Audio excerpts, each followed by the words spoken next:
आप सभी का ऑल द हॉरर चैनल में स्वागत है।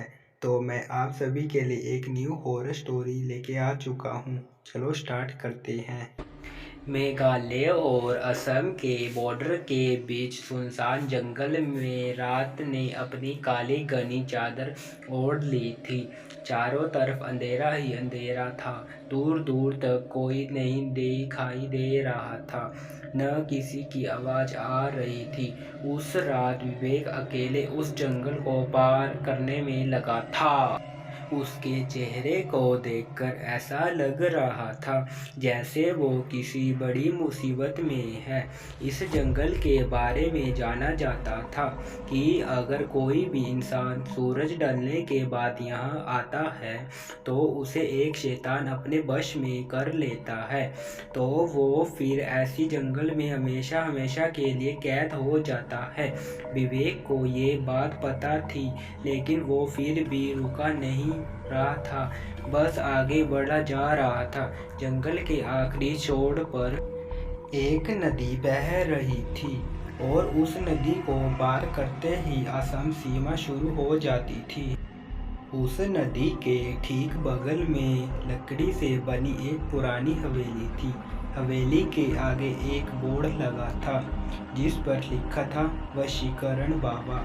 गांव के लोगों का मानना था कि उस हवेली में कुछ अजीब है।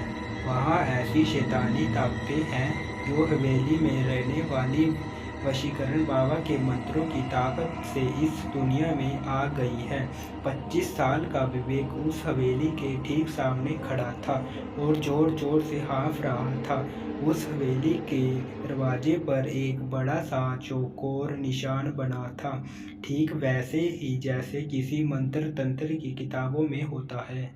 विवेक हिम्मत जुटाए और दरवाजे खोला। अंदर उसे देखा कि एक बेहद अजीब सा दिखने वाला बाबा वहाँ कुछ हड्डियों की पूरा कर रहा है। बाबा की नज़र तुरंत विवेक पर गई और वह जोर जोर से बड़ी ही डरावनी तरीके से मंत्र को बोलने लगा। विवेक को बाबा को देखकर घबरा गया था, लेकिन वो जिस मकसद से बाबा के पास आया था उसे पूरा किए बेगार वो कहीं नहीं जा सकता था। आज से 2 दिन पहले विवेक की शादी को 2 साल हो गए थे। वो अपनी बीवी वर्षा से बहुत प्यार करता था, लेकिन कुछ दिनों से वर्षा के बदले प्रताप के कारण विवेक को वर्षा पर शक होने लगा। उसने लगा था कि वर्षा का किसी और लड़के के साथ चक्कर चल रहा है, जिसे लेकर दोनों के बीच बहुत लड़ाई हो गई और आखिर में बड़ा डिवोर्स तक भी पहुंच गया और वर्षा उसे छोड़कर अपने दोस्त के घर रहने लग गई थी। विवेक वर्षा पर शक करते करते पागल हो गया था। उसे दिमाग से वर्षा का ख्याल निकल ही नहीं रहा था। सोते जागते वो बस वर्षा के बारे में ही सोचता रहता था। एक दिन वो बस से ट्रेवल कर रहा था तो उसकी नज़र सीट पर लगे एक स्टिकर पर गई जिस पे लिखा था, सिर्फ 1 घंटे में खोया हुआ प्यार को वापस पाएं। और इसी किसी के साथ नीचे एक पता भी लिखा था। विवेक उसी पते पर पहुंच चुका था, वशीकरण बाबा के पास। बाबा के मंत्रों की आवाज़ अब धीमी हो गई थी, पर अंदर गहरा सन्नाटा था। बाबा ने विवेक की तरफ देखा, उसके आने के कारण पूछ लिया। विवेक ने उस बाबा को सब कुछ बता दिया। बाबा ने विवेक की बात सुनकर एक हल्की सी मुस्कुराहट के साथ उसे एक लाल कपड़ा दिया और कहा कि इस धारण करके जो रात वर्षा की फोटो देखकर विवेक को ये मंत्र पढ़ना है। और धीरे से विवेक के कान में उस बाबा ने एक मंत्र कहा। इस मंत्र को पढ़ने के बाद वो बाबा फिर से अपनी पूजा में लग गया। विवेक ने बाबा को पैसे देने के लिए अपने हाथ आगे बढ़ाया, लेकिन उस बाबा ने कोई भी पैसा लेने के लिए मना कर दिया। विवेक वापस जंगल के रास्ते जाने लगा। इसी बात पर ताबूज कर भी रहा था कि अचानक उसे लगा कि कोई उसका पीछा कर रहा है। अनजानी रात में गांव की कच्ची सड़क पर चलते हुए उसे ऐसा लग रहा था कि अनजान शक्ति की उस पर निगरानी हो। वो जितनी तेज चलने की कोशिश करता, उसके कदम उतने ही धीमे धीमे बढ़ रहे थे। रात के 12 बजने में कुछ ही मिनट थे। विवेक अपने घर पहुंचा। उसने फर्श से वर्षा की तस्वीर निकाली और बाबा का बताया हुआ मंत्र बोला, और तभी अचानक उसे ऐसा लगा कि किसी काले साये ने घेर लिया है और वो उस पर कब्जा जमाने की कोशिश कर रहा है। विवेक ने अपने सर चारों तरफ घुमाया और जोर जोर से मंत्र पढ़ने लगा। कुछ ही समय में वो काला साया वहाँ से गायब हो गया। विवेक रोज यही करता था। ऐसा करते करते कई दिन गुजर गए, लेकिन विवेक की बीवी वर्षा अभी भी वापस नहीं आई। विवेक ने फिर से वशीकरण बाबा से मिलने का फैसला किया। हवेली पहुंचकर उसने बाबा को बताया कि वर्षा अब तक उसकी जिंदगी में वापस नहीं आई। बाबा ने 2 मिनट के लिए अपनी आंखें बंद की। विवेक के गले में जो लाल धागा है वो उसके वशीकरण की शक्ति को कम कर रहा है। विवेक ने वो धागा तुरंत उतार दिया। बाबा ने यह भी कहा कि अगर वो वर्षा को इस हवेली में ला सकता है तो वर्षा जरूर विवेक के पास आ सकती है।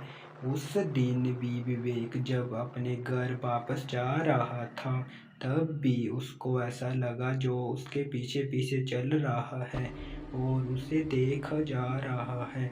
लेकिन विवेक जो वर्षा से बेहद प्यार करता था, उसे पाने के लिए वो कुछ भी करने के लिए तैयार हो चुका था। अगले दिन विवेक ने वर्षा को कॉल किया और माफ़ी मांगने के बहाने उसे जंगल के पास शाम को मिलने के लिए बुलाया। वर्षा ने कुछ पल सोचा और फिर माना गई। दोनों आज बहुत दिनों के बाद मिल रहे थे। बात करते करते विवेक वर्षा को हवेली के पास ले गया। जैसे ही वर्षा हवेली के पास पहुंची, उसे एक अजीब सी घूंघट महसूस होने।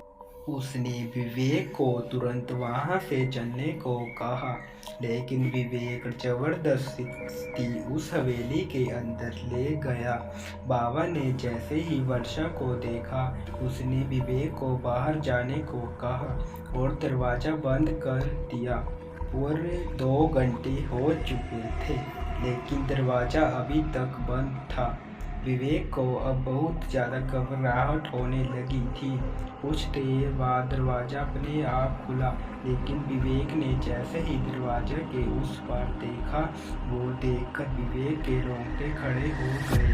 अंदर वर्षा बेहोश पड़ी थी और शरीर के चारों तरफ मोमबत्तियाँ जल रही थी। वो बाबा वर्षा के शरीर पर तरह तरह के निशान बना रहा था, लेकिन रोंगटे खड़े कर देने वाली बात ये थी कि वर्षा के पास एक बहुत ही भयानक सा काला साया मंडरा रहा था।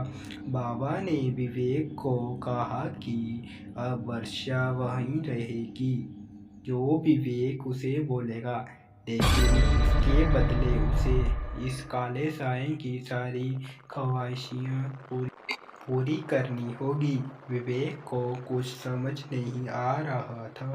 उसने वर्षा को वहाँ से चलने के लिए कहा तो वर्षा एक कठपुतली की तरह उठकर खड़ी हो गई। वो एक जिंदा लाश से ज़्यादा और कुछ नहीं थी। विवेक वर्षा की ऐसी हालत देखकर पूरी तरह दहल गया था। उसने बाबा से गुस्से में कहा वो वर्षा को पहले जैसा बना दे, लेकिन तभी काले साये ने विवेक को पीछे से धक्का दे दिया। वो काला साया बाबा में समा गया।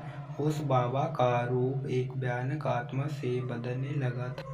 उस बाबा के चेहरे का रंग नीला पड़ गया और आंखें पूरी तरह से सफ़ेद हो गई। और ज़ोर ज़ोर से हंसने लगा। उस बाबा ने अपने भयानक रूप में बोला कि वो कोई मामूली इंसान नहीं है, बल्कि वो एक शैतान साया है जो इस जंगल में जाने कब से कैद था, और उसने वर्षा की आत्मा चुरा के अपने आप को आज़ाद कर लिया है और विवेक को हमेशा के लिए अपना गुलाम बना लिया है। ये सब सुनकर विवेक वहाँ से फौरन भागा, पर वो उस जंगल से निकल ही नहीं पा रहा था। वो जहाँ से निकलता कुछ देर बाद वो वापस उस हवेली के सामने ही आ जाता। धीरे धीरे उसके दिमाग ने काम करना बंद कर दिया और वो उसी जंगल में कैद हो गया। 2 महीने बाद उसी जंगल में पुलिस को 2 सड़ी हुई लाशें मिली। वो लाशें किसी और की नहीं बल्कि विवेक और वर्षा की थी। अगर आपको वीडियो थोड़ी सी अच्छी लगी हो तो वीडियो को लाइक ज़रूर और चैनल को सब्सक्राइब करना मत भूलें। तो मिलते हैं नेक्स्ट वीडियो में।